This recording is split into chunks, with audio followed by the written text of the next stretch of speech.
రష్మిక నటిస్తున్న కొత్త cinema release అవుతుందా లేదా ఏదైనా సినిమా ప్రమోషన్స్లో రష్మిక భాగం అవుతుందా? అయితే దేవరకొండ గురించి చెప్పేస్తుంది, రౌడీతో లవ్ గురించి లీక్ ఇచ్చేస్తుంది, పెళ్లి ఎప్పుడో రివీల్ చేసేస్తుంది. ఇలా ప్రతి ఇంటర్వ్యూలోనూ మీడియా ట్రై చేస్తుంది. ప్రతి ఇంటర్వ్యూలోనూ చెప్పనట్లుగా రష్మిక చెబుతుంది. ఇప్పుడు కూడా అలాంటి కామెంట్ ఒకటి చేసింది. నాకు పార్ట్నర్ ఉన్నాడు, కానీ అతని పేరు నేను చెప్పను. ఇది చావా సినిమా ప్రమోషన్స్ లో రష్మిక చేసిన కామెంట్స్. ఆ పార్ట్నర్ ఎవరో అందరికీ తెలిసిందే. అయితే ఒక్కటి, తాను మాత్రం సింగిల్ కాదని, రిలేషన్ లో ఉన్నానని రష్మిక మరోసారి కన్ఫర్మ్ చేసింది. ప్రస్తుతం ఇదే కామెంట్స్ బాలీవుడ్ లో వైరల్ గా మారాయి. సినిమా ప్రమోషన్స్ లేదా ఏదైనా ఈవెంట్ రష్మిక లవ్ స్టోరీ గురించి రివీల్ చేసేందుకు బీ-టౌన్ బాగా ట్రై చేస్తోంది.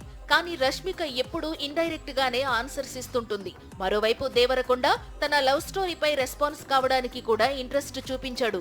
ఈ లవ్ స్టోరీ ఎప్పుడు కన్ఫర్మ్ చేస్తారో తెలియదు, కానీ త్వరలో విజయ్ నటిస్తోన్న ఒక కొత్త చిత్రంలో రష్మిక హీరోయిన్ గా నటించనుందని ప్రచారం సాగుతోంది. గీత గోవిందం, డియర్ కామ్రేడ్ లాంటి మూవీస్ తరువాత మరోసారి ఈ జోడీ కనువిందు చేసేందుకు సిద్ధమవుతోంది.